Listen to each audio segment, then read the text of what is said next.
Selama Bapak menjadi kepala sekolah, bagaimana Bapak dapat mengidentifikasi kasus-kasus yang merupakan dilema etika atau bujukan moral? Oke, jadi selama ini yang dapat saya lakukan untuk mengidentifikasi kasus-kasus yang merupakan dilema etika ataupun rujukan moral itu, yang pertama adalah saya mengidentifikasi situasi atau konteks di mana dilema tersebut muncul. Dan ini bisa berkaitan dengan profesi, hubungan pribadi, dan isu-isu sosial yang terjadi.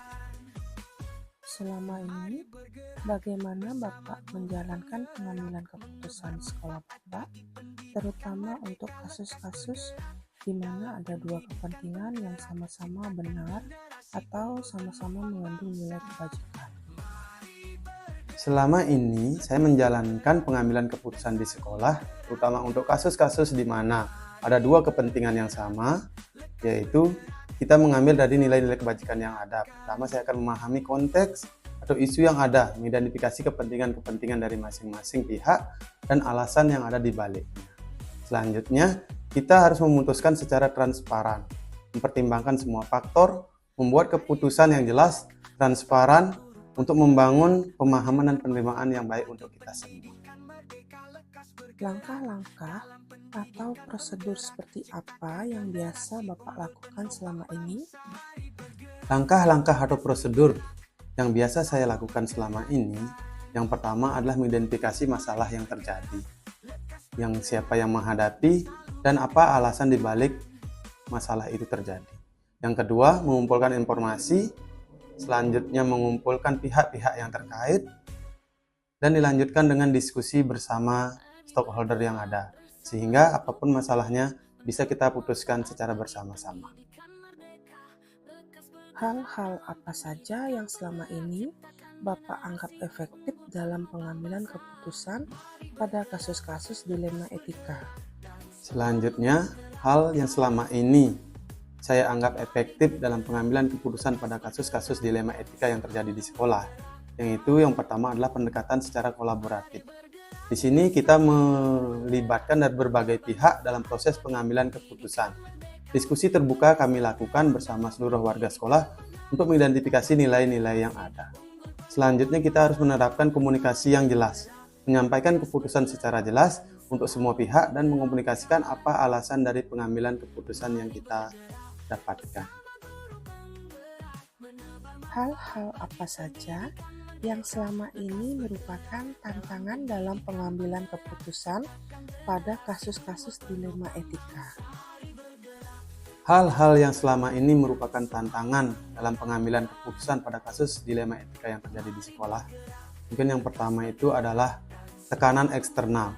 Banyak tekanan dari pihak-pihak luar yang merupakan atasan kita sebagai warga sekolah atau jajaran kependidikan di sekolah yang harus kita terima. Sehingga dalam pengambilan keputusan kita akan mendapatkan tekanan eksternal seperti ini. Selanjutnya adalah ketidakpastian konsekuensi. Jadi apapun yang kita laksanakan, kita harus menerapkan konsekuensi yang ada, kejelasan penerapan, sehingga apa yang terjadi nanti bisa dilaksanakan secara objektif. Baik Bapak, apakah Bapak memiliki sebuah tata cara atau jadwal tertentu dalam sebuah penyelesaian kasus dilema etika? Apakah Bapak langsung menyelesaikan di tempat atau memiliki sebuah jadwal untuk menyelesaikannya? Bentuk atau prosedur seperti apa yang Bapak jalankan? Yang saya lakukan terkait dengan penyelesaian kasus dilema etika, yaitu menyiapkan waktu, situasi, dan kondisi di mana kita harus mendapatkan ketenangan dalam pengambilan keputusan. Karena kasus dilema etika melibatkan dua pihak yang benar. Jadi kita selaku pengambil keputusan harus mendapatkan situasi yang adil, objektif, sehingga dapat diterima oleh dua belah pihak yang sama baik. Selanjutnya Bapak, adakah seseorang atau faktor-faktor apa yang selama ini mempermudah atau membantu Bapak dalam pengambilan keputusan dalam kasus-kasus dilema etika?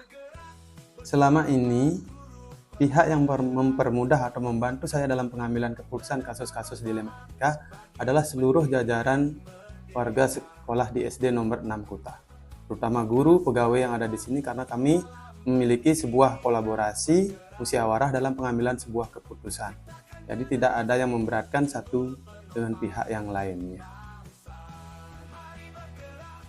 Dari semua hal yang telah disampaikan, pembelajaran apa yang dapat Bapak petik dari pengalaman Bapak mengambil keputusan dilema etika?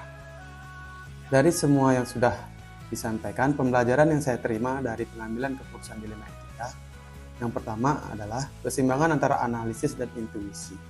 Menggabungkan antara analisis rasional dengan intuisi pribadi seringkali memberikan hasil yang lebih baik. Kadang-kadang naluri juga bisa menjadi petunjuk yang lebih berharga. Selanjutnya adalah keterbukaan terhadap kritik. Kita dalam pengambilan keputusan terkait dengan dilema etika, kita harus bersedia menerima masukan dan kritik dari semua belah pihak. Karena keputusan yang lebih baik adalah keputusan yang mendapatkan masukan dari berbagai pihak.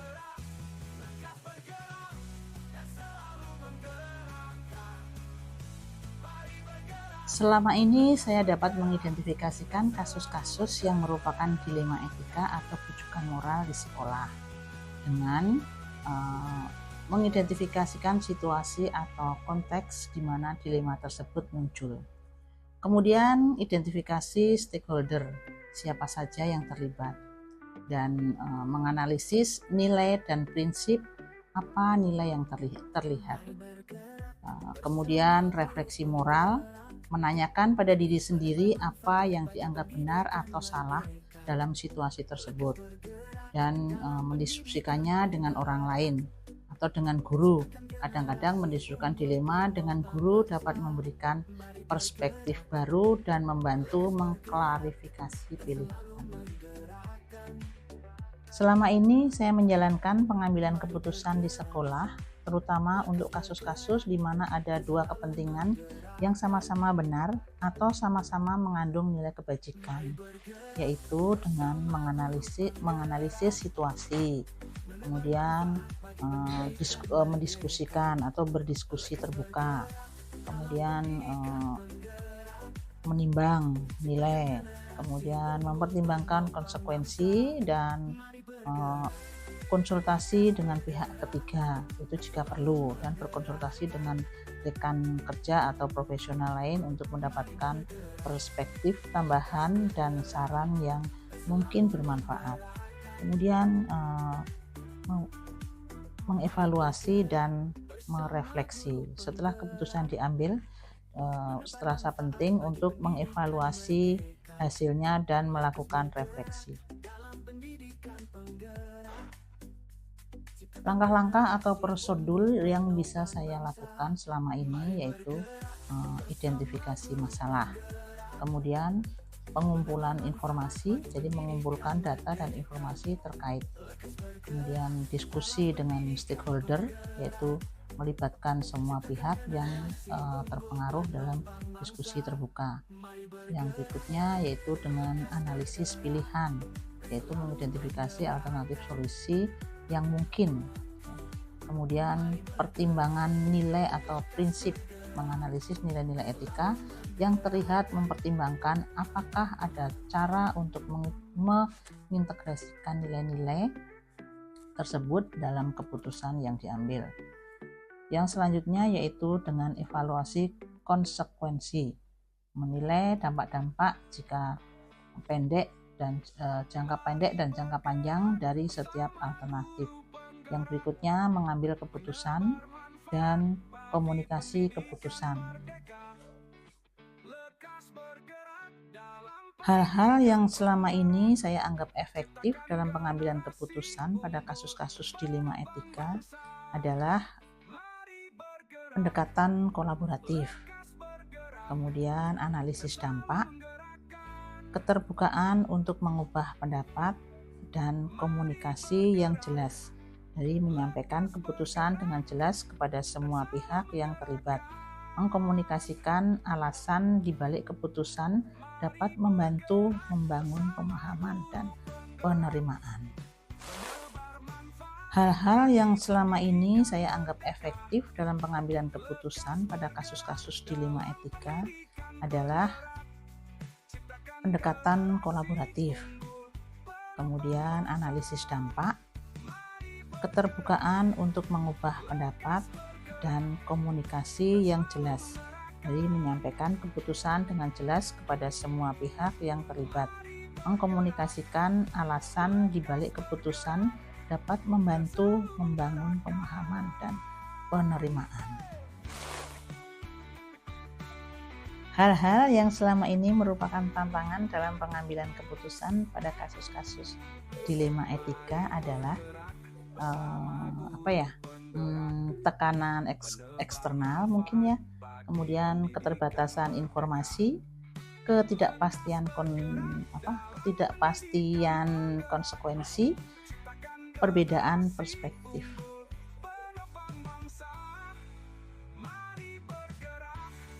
Yang saya lakukan untuk jadwal tertentu dalam sebuah penyelesaian kasus dilema etika adalah saya melakukan penilaian awal, kemudian membuat jadwal diskusi dan pengumpulan informasi serta diskusi terbuka, kemudian refleksi akhir. Setelah implementasi, saya melakukan refleksi untuk belajar dari proses yang telah dijalani, baik dari hasil yang dicapai maupun dari cara pengambilan keputusan yang dilakukan. Yang dapat saya petik dari pengalaman saya mengambil keputusan dilema etika adalah diskusi yang terbuka dan jujur dengan semua pihak terlibat yang penting. Mendengarkan perspektif orang lain membantu memperkaya pemahaman dan memperjelas dilema yang dihadapin. Kemudian meluangkan waktu untuk merenungkan nilai-nilai dan keyakinan pribadi, membantu memastikan bahwa keputusan yang diambil sejalan dengan prinsip moral saya. Bersedia menerima masukan dan kritik dari orang lain dapat mengarah pada keputusan yang lebih baik. Proses ini juga membantu rasa saling percaya di antara rekan-rekan guru. Mari bergerak bersama guru penggerak, menebar manfaat bagi pendidikan merdeka. Lekas bergerak.